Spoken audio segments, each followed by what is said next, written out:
What's up, YouTube? It's your boy Guwop Don. And I'm back at y'all with another video. Oh God, I am something in my eye. All right. Hey, we got Shedeur Sanders, bro. You know he going through his whole little thing with the Cleveland Browns. I don't know what they doing with him, man. What happened to him in the draft should have never happened. Let's all be honest. But it's they gonna make a fool of us when they want to. So let's see what's up.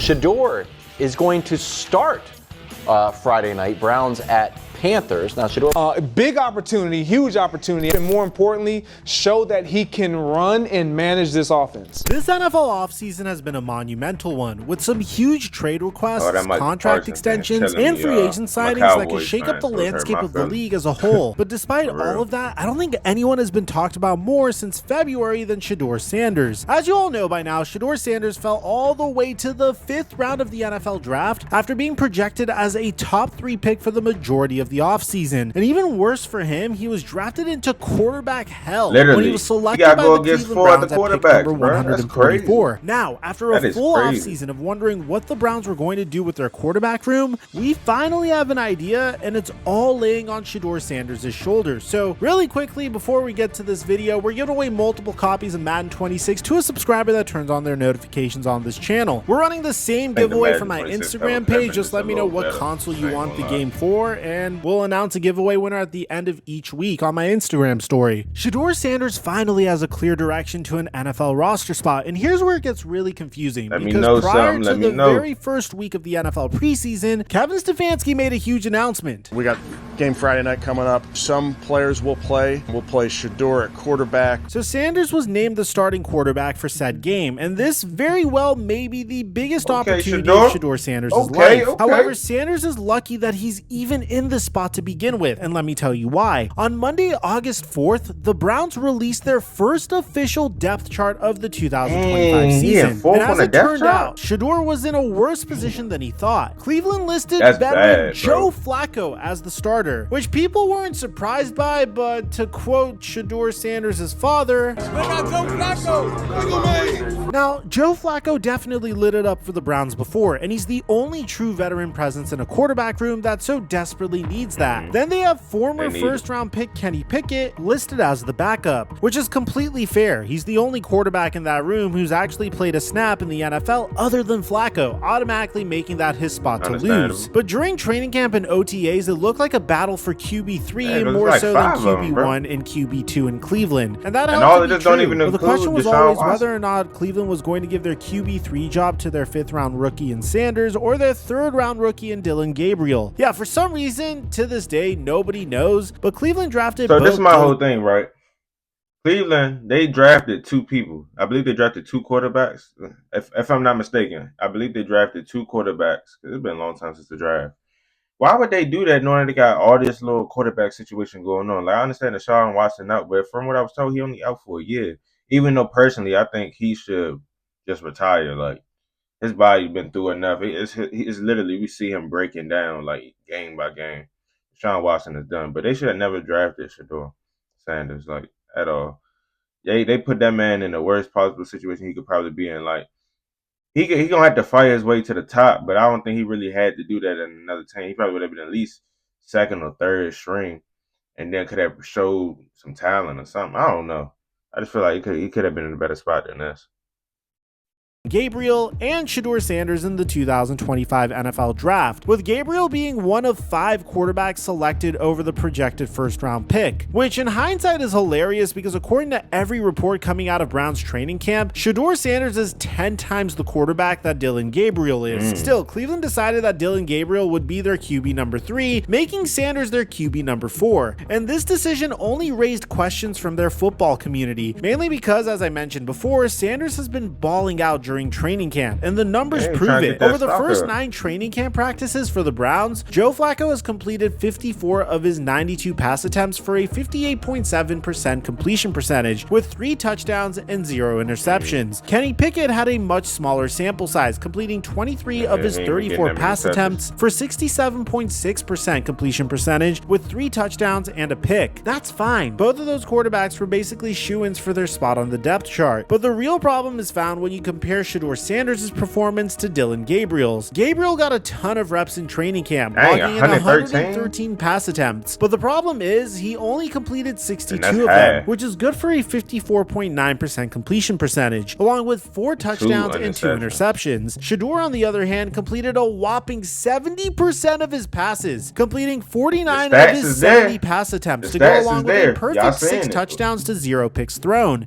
It makes absolutely zero sense that Gabriel is being given the QB3 job, and quite honestly, I don't think that lasts long. Sanders has a chance to show the world how good he is against the Panthers, but Cleveland would have never given him this opportunity if there weren't any practice-related injuries to Kenny Pickett and Dillon Gabriel. Shedeur Sanders has lucked his way into starting a... Basically, Shedeur Sanders is better than the Gabriel dude, right? But they would have never even been able to tell that if another dude didn't get injured during the camp. Crazy. Preseason game just 4 months removed from being the biggest draft slide in recent memory, and this very well may be his final opportunity to make a splash for the Browns coaching staff. The fact that he was named QB4 after being the best Browns quarterback at training camp just goes to show that they never really had any plan for a quote-unquote quarterback battle, because they already made up their minds right after the draft. I mean, Shedeur was one of the best quarterbacks in college football last season. There's a reason that he was projected to be a first-round pick on the night of the draft. He's unbelievably talented. He's just had some major off-the-field issues that include both he and his father, but none of that has really surrounded him since being drafted. The only news coming out about Shedeur Sanders is just how good he's been performing and just how little faith Kevin Stefanski and the Browns truly have in him. In order to back up what I'm saying, I just want you to take a look at some of the stuff that this guy can do on a football field. Shedeur is arguably the smartest and most accurate quarterback to come out of the 2025 draft, and people are about to see firsthand in the NFL after he did it for years in college. Check this out. Colorado is going to come out in 11 personnel, with all but one of its weapons being lined up on the wide side of the field to its left. TCU is going to blitz 3 off the snap, but they have the wide side blitzer wrapping around the line in an attempt to tie up Colorado's pitiful offensive line. And Shedeur sees this, so he prematurely rolls out left, knowing what's coming, despite there being no pressure just yet. Now, the reason he knows he can do this and still find an open man is because all but one of the routes out on the field are on the wide side of the field, so he's going to roll out left and be in a good position to find his man on an out route on the goal line, which Sanders places perfectly off of an awkward angle. Not only does he have a great arm and a great feel for passing lanes, but he also has a very underrated ability to escape the pocket and create plays with his legs, just like he does in this play. Here, Colorado lines up with 2 receivers on each side of the field, looking to find a quick pass towards the end zone with only 5 yards to go, which is evident by the dual slants on the wide side of the field, mixed with a zig route from the slot wide receiver on the right and a bump from the outside receiver. However, the receivers execute their routes poorly, and in all honesty, it just seemed like the Cincinnati defense was all over their scheme. So Shedeur had to improvise. As soon as he saw how locked up his routes were, he stepped up into a beautiful lane created by the right side of the offensive line and looked to make something happen. He took a slow step to the left and hit the sinking Mike linebacker with a mean hesitation juke to create space and get past him. That hesitation didn't just fool the Mike linebacker, however, it fooled the help defenders behind him as well. Everyone bid on that juke move, which created a lane straight to the end zone, giving Shedeur Sanders an easy touchdown after Colorado's original passing scheme got blown up. Sanders has a real chance to show this off in front of a national audience and really make a name for himself. But if Shedeur Sanders balls out on Friday and he still doesn't get any recognition for it, then I think there's an even bigger issue that we need to talk about, and that's whether or not Shedeur Sanders has a real future in this league. There's a real chance that Shedeur Sanders doesn't make the Browns roster to start the season, despite being arguably the best quarterback on the team. Cleveland has a surplus of quarterbacks, and historically, teams only can carry 3 quarterbacks on their roster throughout the season. However, there are some beliefs that Cleveland could carry 4 quarterbacks on their roster this season, and that very well may save Shedeur Sanders' career if he maintains his QB4 position. So is there any team out there that has more quarterbacks than the Cleveland Browns? No. After talking to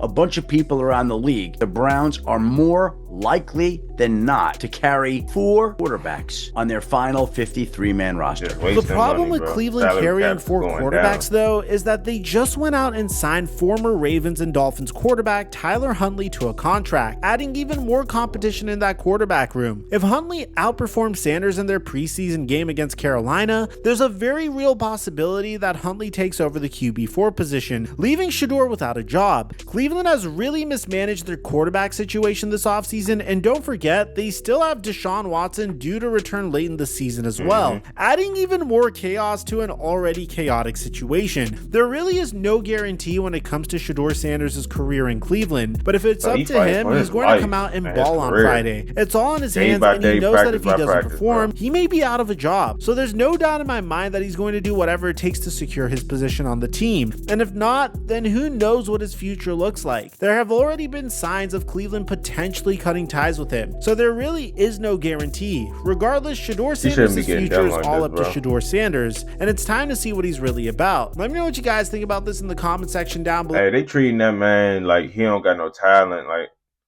they treating him wrong, bro. They gotta fix that.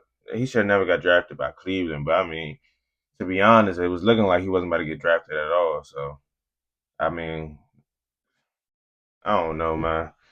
Make sure y'all like, comment, and subscribe. Hopefully he get his stuff right. I just don't like saying stuff like this, yo. I mean, I know it come with the league, but it's more to it. It's more to it. I'm trying to tell y'all, it's way more to it. But I'm out of here, yo.